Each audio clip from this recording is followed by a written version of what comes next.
Equity Mate. I will say this about investing. Everything you do learn is cumulative. What I learned at 20 is useful.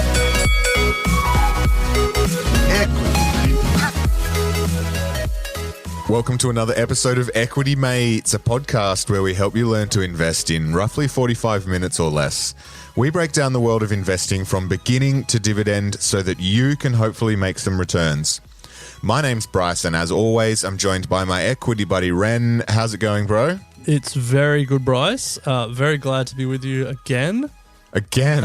Oh, so often. I know. Twice a week, every week. Unbelievable. Yes. Unbelievable. But anyway, luckily we're not getting sick of each other just yet. No. And to see us not get sick of each other in person, make sure you have permanent marked.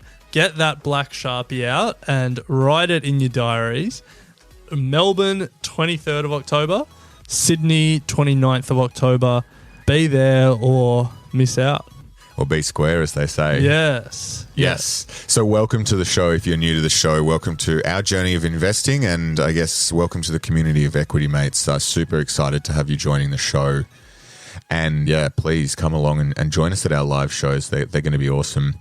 Now, Ren, being one of the last episodes of the month and being the traditionalists that we are, sticking to form and format, we're going to be doing an Ask Us Anything for the month of September. Now, we've had to cut down the number of questions this time because there have just been so many of them coming in, and I guess the good news is that a lot of them are being answered on our Facebook discussion group. So if you do have any questions and you would like the opinions of others, not just Ren and myself, then jump into Equity Mates discussion group and ask your questions there, because the conversations and opinions that are over there at the moment are fantastic. So a great resource if we don't get the opportunity to answer your question, because we don't get around to it as often as we would like. Yes, but look, we're also in the discussion group, so we may answer your questions. Yes. It feels like we're slowly automating ourselves out of a job, though. I mean, that's not a bad thing, this is it? The innovator's dream, I guess. Yeah, so we've got a few questions, Ren. The first one that I want to kick off with, and I'll ask you this one, coming in from a listener, very simple. Well, depends how you want to answer it. What happened to book club? Are you asking me, is that insinuating that like I'm responsible for killing it? No, I didn't. I didn't say we killed it. Did you just make it official that we killed it? Well, we haven't been doing it. It's because you still haven't finished the last book. Guilty. I think we tried to do book club for a while. We're still reading, but it probably wasn't the best content to listen to us talk about the book on air, especially if people hadn't read along with us. But even if people had read along with us, it's probably not very interactive to listen to us talk about the book. So we made an editorial decision to park it.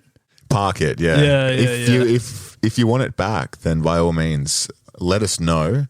If you'd like us to discuss books that we're reading in some form, then let us know. But for the moment, book club's parked. Yeah, I think there may be a different way to do it. Maybe not on the pod, but something else. Maybe the blog once we quit and commit and can do this full time and actually have some proper time to dedicate to it. Maybe you can live stream on Facebook your thoughts about books. Or maybe live stream me reading the book. Oh, not bad. Not out loud, just literally me reading it. Yeah. And when you turn a page, people at home can also turn a page? Yeah. Okay. Yeah. Fast readers can go with you. Medium to slow can go with me. It's really good that you mouth out every word, so then people can kind of tell what you're reading as they're watching the live stream. I sounded out. But look, to placate people out there who are disappointed that book club is done, I'll let people know what I'm reading at the moment, because I reckon it's a pretty good book and it's highly topical at the moment. It's called Super Pumped: The Battle for Uber by Mike Isaac. It's a good book. It's a really good retelling of the Uber story. Anything new though? So there's a lot of stuff that you kind of knew, but you didn't know the detail of. Yeah. So like the party when they hit 10 billion in revenue yeah. was full on. He it was like in Vegas for a week and Whoa. did all this like crazy stuff, just went all out, just spent so much money. I think it was $25 million for the party when all was said and done for all Uber employees. And the final performance was Beyonce did a performance for Uber employees, like a private performance. And to get Beyonce to perform, they paid her $6 million in Uber stock that had doubled in value by the end of the year. So Jay-Z and Beyonce doing all right for themselves. Oh my God. But I think a good story is just we all know that Uber grew in the face of a lot of opposition from regulators and governments and stuff like that. The way that they managed to keep their drivers from getting fined and stuff was this like crazy black ops operation, which included like ex-FBI and CIA and NSA personnel essentially identifying police officers, regulators, transport officials and stuff like that, creating a fake version of the app. So when these regulators were trying to order Ubers to then find the drivers, this black ops team had like identified them and they were showing them like a fake version of the app, and their rides kept getting cancelled, and so they were never able to catch a driver to find them. Are you kidding? Yeah. It's full on. Like it's a really interesting That is story. amazing. Yeah, and Wow. it's one of those books that reads very easily and tells a good story. So that's what I'm reading at the moment. Do recommend it.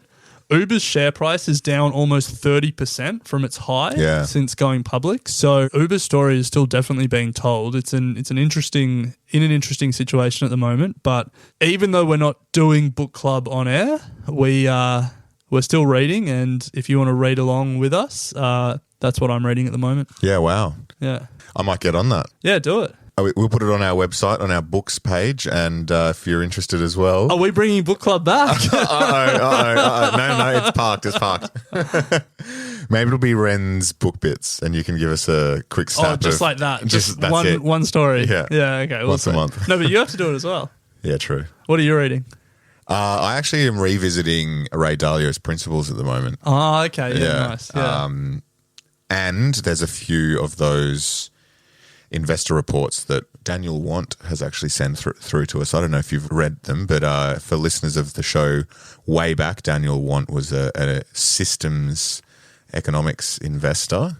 Complex adaptive systems. Yeah, and very smart man. And he I think Prerequisite Capital is the name of his fund, and he has some incredibly detailed but enlightening investor reports that he's been releasing. So I've been spending my time falling asleep to those at night. Maybe we look at getting him back on the pod at some point. Yeah, absolutely. Anyway, this is not a let's reminisce about old episodes. This is an ask us anything. So what's next? I'll ask you the next question. It comes in from a listener, Jordan. Their question is that we use the term portfolio a lot, and it's used a lot in investing literature. And their question is, what does that actually mean? Does it mean money invested across all platforms? You know, if you've got multiple brokerage accounts, is that collectively your portfolio? Or is each of those individual accounts a separate portfolio? I mean, it can mean both. The way that I view a portfolio is in total. So if I have 3 different brokers, each with a different sum of money, I classify my portfolio as the total sum of all of the brokers together. I also include cash in my portfolio when I'm talking about investments. But you might hear people talk about property portfolio. You might hear them talk about equities portfolio. So sometimes people classify their portfolio based on the asset type. Generally speaking, though, from my point of view, it's your total sum of assets. I don't know how you think about it, Ren. Yeah, I think of it as a total as well. I'm trying to think of an analogy of like another term that, you know, can sort of mean each thing singularly or each thing or everything collectively. I can't think of a good analogy at the moment. Yeah. But yeah, portfolio is really just shorthand for all of your investments. Yeah. Yeah. Pretty straightforward. Okay, Ren. So this question coming in from a listener wanting to know what is a good podcast episode to listen to regarding selecting companies to invest in. They've got a bit of cash sitting there at the moment in Vanguard, and they're looking to invest a bit more as well. So I think the first thing to say is that we don't give investment advice, so no episode will tell you a good company to invest in. But in terms of building the skills and the tools to find your own good companies to invest in, I mean, can I say every episode? You can. No, I think to narrow it down a bit, to give you a little bit less to listen to, we did, I think it was a 3-part series on the checklist in the book Buffettology. Yeah. I think we called the episodes How to Think Like Warren Buffett. Yep. Episodes 46 to 48 or something, somewhere in the mid-40s there. And essentially, I mean, you could actually read the book. It's a cracking book as well. But essentially, it provides a checklist of factors to find a good company, essentially. Yeah. Now, you may... Factors used by Buffett. According to the author. Yeah. The author is his sister. No, isn't it? Daughter-in-law. Daughter-in-law. Yeah. Who was divorced from Buffett's son when she wrote the book. This is becoming a book club episode. Yes. But yeah, look, the checklist is good regardless of if Buffett uses it or he doesn't. And it just essentially is hallmarks or factors of companies that are generally good investments. They relate to both the growth prospects of the company and then also the price that you're paying for the company. So that's probably going to be the best place to start. And also the listener here makes comment that they have no faith in picking companies bar the ASX 300. Now, if that's the case, I would go and listen to our ETF episodes with Peter Shez as well, because we did a bit of a deep dive in some of the thematic ETFs that were out there at the time. So if you don't have confidence in picking one company, continue on the vibe of Vanguard and what you're doing at the moment and just expand your reach. You can make a lot of money never picking a company. Yes. All right, one for you. This is a technical one, and it's a good question because I reckon people will have worried about it. We often get questions about ETFs and how they function. Yeah. So this is in that vein. If someone buys an ETF and the ETF price drops to 0, does that mean that you've lost your money? Or that the assets that the ETF holds still have value, and you will still receive, dividends or yield or whatever from the underlying asset? So we grabbed this question from Facebook because it was getting a bit of heat. Thought we would address it. So if the ETF drops to 0, it means that all of your underlying assets essentially have dropped to 0 as well, because the price of the ETF is not driven by supply and demand like a traditional stock. Because they're open-ended, it means that the supply is always going to be there, and you're just going to be that the ETF provider just makes more and more units available in the fund. So if more and more supply comes in, it's not the reason that the stock is going up. The reason that your stock price is moving is due to the underlying assets or the companies within that ETF. So to answer the question, if the ETF stock price does hit 0, then unfortunately, yes, you've lost your money. You won't receive payment from any of the underlying assets because they would be 0 as well. And that would be a phenomenal experience to go through. I think to play that out with a worked example, just to make it really clear what we mean. So a normal stock, if there's only sellers, no one is looking to buy it, then all these sellers will keep trying to sell at lower and lower prices. And then if some people are buying intermittently at lower and lower prices, the price will continue to fall. I mean, potentially it could hit 0 completely if people are giving away the stock for free. But, in theory, it would hit 0.01 just based on the supply and demand dynamics, regardless of how the underlying company is doing.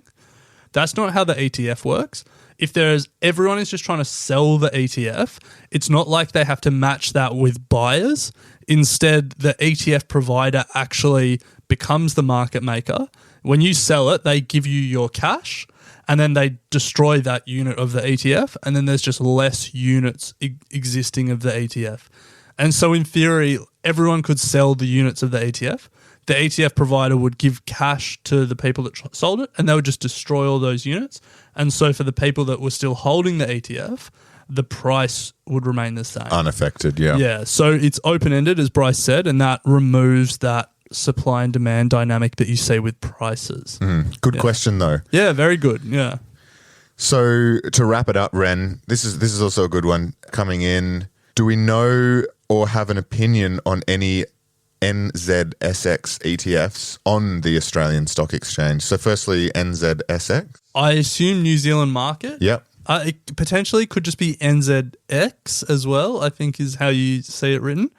So my opinion on the New Zealand market is that the New Zealand top 50 is up 24.4% year to date. So How many on the exchange do we know? Didn't look. 51. Well, I mean, look, it could just be that 50, but if it's up almost 25% in 9 months or 10 months, great. Yeah. Yeah. Big time. I mean, look, it's the same as any other market, really. New Zealand is obviously a smaller country than Australia and then some of the other countries that we talk about, but the analysis is the same. What do the companies do? Is the economy strong? Do we think there's opportunity for that country to grow? I think New Zealand, you look at it in some ways, it's trying to take advantage of similar big trends that Australia is in the agricultural space especially. But look, if any market is up 25% in less than a year, then my opinion of it is it's obviously doing something right. Yeah, absolutely. Their property market's been booming as well. So like the agricultural industry, I think there's another great investing opportunity in New Zealand that we always kind of forget about when we talk internationally. The All Blacks? What do you mean? The rugby team? Yeah. They're world beaters. They are world beaters. What's the investing opportunity? New Zealand. Oh, right. I thought you were going to give us an investing opportunity. No, I'm saying we don't often consider New Zealand as when we discuss You don't. global. Oh, I've never heard you talk about it. But in terms of what is available on the ASX, I haven't come across anything that's directly New Zealand related. There would be surely there'd be an ETF. I haven't seen anything. There you go. Maybe that's our opportunity. And I know every single ETF on the ASX, so hit me with a question about ETF and I'll give you a ticker. Well, that brings us to Pakistan top 100 ETF. PKA. India top 10 ETF. IND.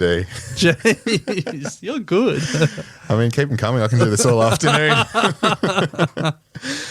So, Ren, that brings us to the end of our Ask Us Anything for September. As we said, we just chose a few this time because there's so many coming in that these episodes just could carry on for a few days. So we're really trying to grow the Facebook group. The conversations and questions coming through that at the moment are really good and cover a huge spectrum of all things investing and quite a variety of levels as well. So don't be afraid to ask us through that forum. Yeah, so I guess, Ren, we'll leave it there. We'll chat next week, and also, if you haven't already, put in time 6 p.m. till 8 p.m, 23rd and 29th for Melbourne and Sydney, respectively. We're going to be doing a live show in conjunction with Finimize, so stay tuned. So if you don't have Facebook and so you can't ask us a question on the discussion group, you could come to the live show and ask us in person. Yes, absolutely, Ren. That's probably a better option, to be honest. Yeah, because then we can't shy away from it and say maybe you could ask us in person, and if you don't like our answer, then you could savage us on the Facebook group afterwards. True. Please rate and review the show. It goes a long way, and we would appreciate your support with that. So we'll leave it there, Ren, and we'll chat next week. Sounds good. Equity Mates and the people appearing in this program may have positions in the companies mentioned.